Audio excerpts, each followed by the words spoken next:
Adoption d'actions communes et engagements pris en vue de réhabiliter et protéger le couvert végétal national. L'État de Côte d'Ivoire et les acteurs de l'industrie du cacao se sont engagés dans ce projet lors d'un séminaire initié par le ministère des Eaux et Forêts de Côte d'Ivoire. Vous aurez les détails dans ce journal. Définir les conditions de la mise en place du service rapide par bus, en abrégé BRT, pour faciliter la mobilité des populations ivoiriennes. C'est le but de l'étude menée par le bureau d'études suédois et canadien WSP, financé par l'agence de coopération suédoise Swedfund. Et puis, la plateforme African Digital Week a ouvert ses portes ce jeudi à Abidjan. Vous aurez quelques informations dans cette édition. Bonsoir à tous, bienvenue à ce temps d'information. L'État de Côte d'Ivoire et les acteurs de l'industrie du cacao se donnent la main pour réhabiliter et protéger le couvert végétal national.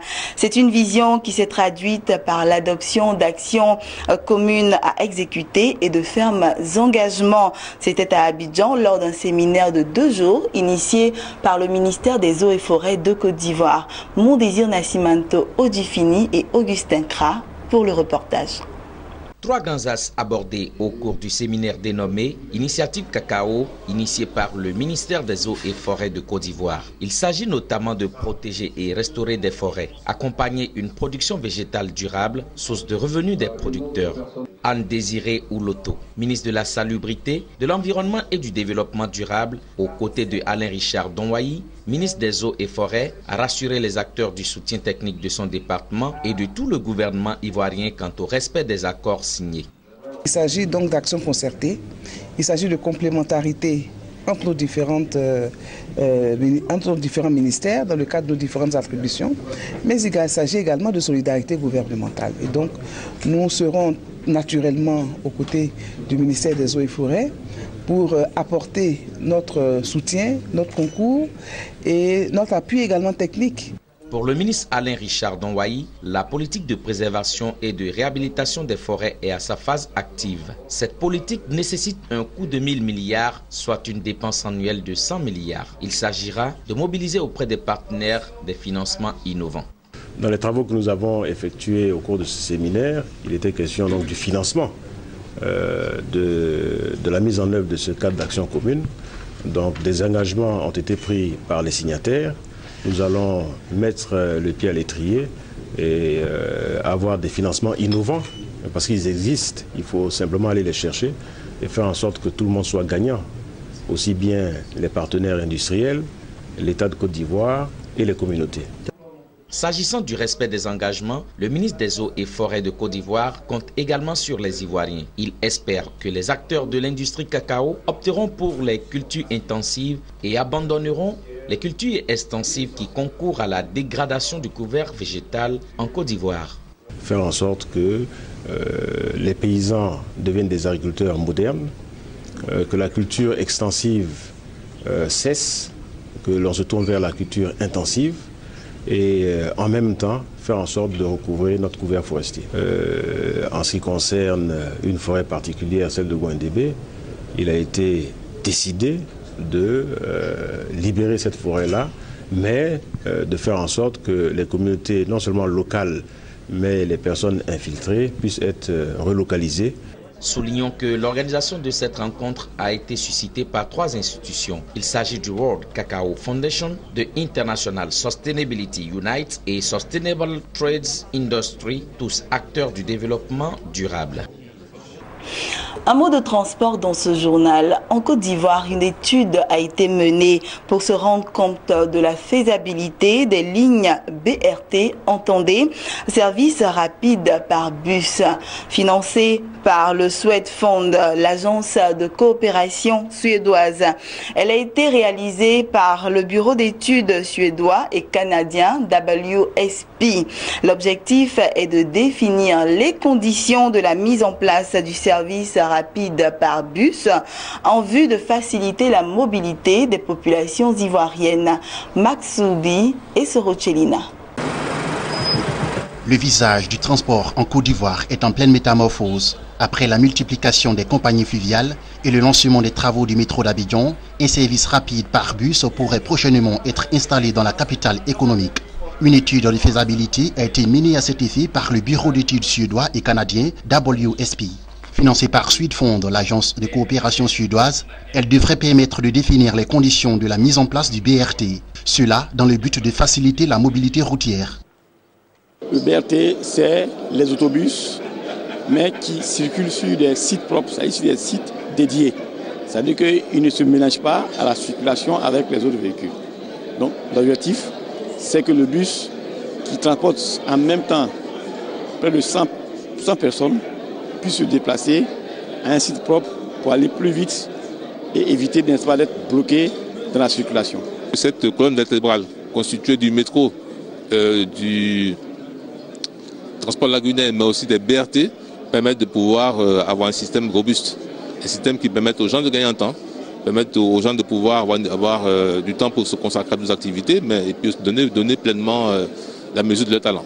Le projet d'installation du service rapide par bus à Abidjan a été accueilli avec joie par les acteurs du transport ivoirien. Pour eux, il vient compléter les solutions du transport et offrir une diversité de possibilités aux 6 millions d'usagers que compte la ville d'Abidjan.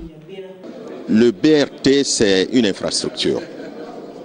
La SOTRA, c'est la société qui opère.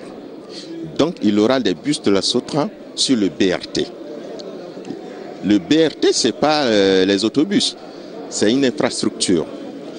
Donc, la SOTRA mettra sur ces infrastructures des autobus pour améliorer le déplacement des populations à Abidjan. On a une des équations que nous posions dans le cadre du développement de ce transport, c'était les rabattements. Vous savez, le passager, c'est vrai que la lagune, c'est un excellent boulevard, très rapide, mobilité douce, mais à côté, il faut transporter les passagers de leur domicile vers les gares. Donc, je crois qu'aujourd'hui, nous sommes vraiment ravis de voir que ce projet permettra de contribuer énormément, que ce soit pour le futur transport ferroviaire, que ce soit pour le transport lagunaire, une grande solution pour les rabattements. À terme, le projet BRT devrait permettre de réaliser 188 km de route et transporter quotidiennement 400 000 personnes. Tout cela devrait faire économiser 65 000 heures par jour sur un réseau.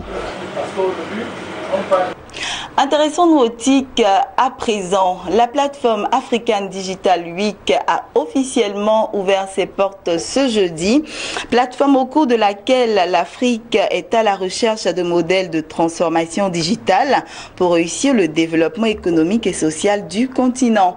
3 jours durant, le Palais de la Culture d'Abidjan-Treichville rassemblera l'ensemble des acteurs du numérique et du digital. L'événement est organisé par la Confédération générale des entreprises de Côte d'Ivoire, CGCI, en partenariat avec l'Union nationale des entreprises de télécommunications de Côte d'Ivoire, UNETEL, le Club DSI de Côte d'Ivoire et le groupement des opérateurs du secteur des technologies de l'information et de la communication de Côte d'Ivoire, GOTIC en abrégé. Le ministre ivoirien en charge des TIC a rehaussé de sa présence à la cérémonie d'ouverture. Écoutons Bruno Nabanié-Koné. Notre pays a fortement progressé au cours des dernières années. Nous sommes passés de 16 millions d'abonnés à la téléphonie mobile en 2011 à aujourd'hui plus de 30 millions d'abonnés. Nous sommes à plus de 100% de la population qui est couverte, ce qui est un bon indicateur dans notre secteur et qui démontre que les choses progressent dans le bon sens. Nous avons aujourd'hui 17 millions d'utilisateurs d'Internet en Côte d'Ivoire. Nous étions à 10 millions en 2016 et nous n'étions qu'à 200 000 en 2011. Donc là aussi, très grosse progression, grâce en particulier aux solutions de nouvelle génération que nous avons mises en place avec la 3G en 2013 et avec la 4G en 2016. Nous avons aujourd'hui plus de 10 millions d'utilisateurs des solutions de paiement mobile. Nous voyons tous les jours des jeunes dans les nouveaux métiers permis par l'Internet, permis par les TIC de façon générale, par le numérique. Et nous en sommes bien sûr très heureux. Et tout cela se résume dans le classement que notre pays a connu au niveau de l'indice de développement des DIC dans le monde. C'est un indice qui est annuellement mis à jour par l'UIT. Et dans ce classement, nous sommes aujourd'hui 10e, donc dans le top 10. Nous sommes 9e dans ce classement, nous sommes 9e donc dans le top 10 africain. Nous étions 14e en 2016 et surtout entre 2013 et 2016, nous avons progressé de 32 places, ce qui a été l'une des plus grosses progressions au monde. Ce n'est pas nous qui le disons, c'est l'UIT qui l'a dit. Vous voyez donc, nous pouvons nous satisfaire aujourd'hui de la bonne évolution que notre secteur du numérique a connu en Côte d'Ivoire, et des perspectives également pour notre jeunesse, pour nos populations, pour notre pays, d'accroissement de la richesse, de création d'emplois, etc. Donc nous sommes dans une dynamique qui est forte et nous sommes heureux qu'elle traîne. Voilà, ces propos ont été recueillis par Lignon Gilbert et Jean-Charles Sibayi. Restons toujours dans le monde digital, cette fois implémenté dans le secteur de l'assurance. En Côte d'Ivoire, la compagnie d'assurance NCA Vie a lancé NCA Vie Net et NCA Chat. Ces produits digitaux sont destinés à renforcer la numérisation du système de fonctionnement de cette compagnie à capitaux ivoiriens. Cela dans le but de révolutionner et faciliter la vie de ses assurés. NCA Vinet et NCA Chap, deux innovations technologiques lancées par NCA Vie Assurance pour se rapprocher de ses assurés. Ces produits digitaux devraient davantage rassurer les clients de cette compagnie et faciliter la tâche des employés. NCA Vinet a été conçu pour permettre aux clients de consulter à tout moment et en tout lieu leur contrat. Quant à NCA Chap, c'est une borne numérique à partir de laquelle les assurés peuvent se connecter et réaliser leurs opérations. Ces produits digitaux ont déjà intégré les habitudes des assurés à NCA Vie. NCA Vie Assurance est une filiale du groupe NCA, un acteur majeur dans le domaine de la banque, de l'assurance, la technologie et l'immobilier depuis 1995. Elle est aujourd'hui en Côte d'Ivoire et dans 12 pays en Afrique.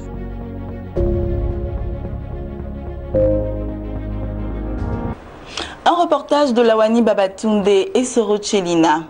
Le Trésor public de Côte d'Ivoire a récemment invité les journalistes à un atelier de renforcement de capacité sur les concepts et mécanismes des marchés financiers, en particulier des instruments financiers émis par le Trésor public. L'objectif est d'outiller les professionnels des médias en vue de mieux relayer l'information aux populations et leur faire comprendre qu'il est plus avantageux de placer son argent dans les émissions du Trésor public. C'était au 20e étage de l'immeuble Siam au Plateau à Abidjan. Assaoré Kona Jacques, directeur général du Trésor et de la comptabilité publique de Côte d'Ivoire, face à la presse, le temps d'un atelier de renforcement des capacités des professionnels des médias. Il s'est agi de renforcer leurs capacités sur les concepts et mécanismes des marchés financiers, en particulier sur les instruments financiers émis par le Trésor public. L'objectif est d'outiller les professionnels des médias à mieux relayer l'information aux populations et leur dire que c'est plus avantageux de placer son argent dans les émissions du Trésor public. De ce point de vue, nous sommes accompagnés par les institutionnels que sont les banques et les assurances. Mais la part des particuliers dans la mobilisation de ces ressources demeure tout à fait infime. Et au regard du développement récent de l'actualité financière de notre pays avec l'agrobusiness que vous connaissez, on s'est rendu compte que les particuliers ont suffisamment de ressources à investir, mais qui malheureusement l'investissent dans de mauvais canaux. À travers ce séminaire, nous voulons sensibiliser vous, les acteurs de la communication, à dire aux particuliers, l'État vous propose des canaux, des produits d'investissement réguliers dans lesquels vous pouvez investir au lieu d'investir ça dans des canaux qui ne sont pas tout à fait réguliers. Et que la population puisse accompagner les actions de mobilisation de ressources que nous allons déployer toute l'année 2018 et les années à venir. Les canaux, c'est les souscriptions à nos titres publics, les bons du Trésor, les obligations du Trésor. Vous allez avoir un développement assez précis de ces instruments. Vous voulez investir, vous avez de l'argent, vous voulez investir, vous vous adressez à votre banque qui va vous indiquer dans quel instrument vous pouvez investir. Vous pouvez investir dans les bons du Trésor, vous pouvez investir dans les obligations du Trésor, qui vous rapportent des taux d'intérêt beaucoup plus élevés que les comptes d'épargne que vous utilisez. Ils vont de combien à combien? Nos taux vont de 3 à 5,50%. Alors que vous connaissez un peu les taux d'épargne qu'on vous sert. Voilà. Donc, il y a plus d'avantages à investir dans nos titres publics qu'à investir ailleurs. Et surtout pas dans des produits qu'on vous propose qui ne répondent à aucune régularité. Pour la cinquantaine de journalistes économiques, l'atelier est à saluer car il vient combler un vide en information. Cette formation vient à point nommé parce qu'il y a assez d'incompréhension au niveau des manettes de l'économie. La population, dans sa grande majorité analphabète, n'arrive pas à comprendre le fonctionnement de notre économie et du système financier ici en Côte d'Ivoire. On n'a pas forcément toujours les thèmes appropriés pour rendre compte, informer naturellement nos auditeurs, nos téléspectateurs et nos lecteurs. Et une telle initiative du Trésor public ne peut qu'être saluée. Je pense qu'au sortir de ce séminaire, nous aurons les rudiments nécessaires pour pouvoir rendre compte, n'est-ce pas, de tout ce qui est information économique à la population. La Direction générale du Trésor et de la comptabilité publique est chargée de définir la politique de trésorerie de l'État et d'en assurer la gestion administrative et comptable, d'exécuter et de contrôler les opérations des budgets de l'État, des établissements publics nationaux et des collectivités territoriales, d'assurer la garde et le maniement de deniers publics, la gestion administrative, financière et comptable de la dette publique. Le commentaire était de Jérémy Aouré. On termine ce journal avec cette information en bref et en images. La fiabilité du Doing Business vient d'être compromise, longtemps décriée par ses détracteurs, notamment la Chine. Cette fois-ci, la menace porte la griffe de l'économiste en chef de la Banque mondiale. Dans une révélation faite au Wall Street Journal, Paul Romer a avoué que les multiples récents changements de méthodologie du rapport très coté qui classe chaque année près de 200 pays en fonction de leur climat des affaires ont été motivés par des conditions politiques. Le dirigeant cite le cas du Chili qui, selon lui, aurait été volontairement pénalisé par les acteurs du dit document. L'économiste va plus loin et met en doute la fiabilité des 4 dernières éditions du Doing Business dont les règles ont été, selon lui, taillées sur mesure pour favoriser certains pays, notamment l'Inde. Et c'est ici que nous refermons ce journal. Je vous souhaite une bonne suite de programmes sur Business 24 Africa.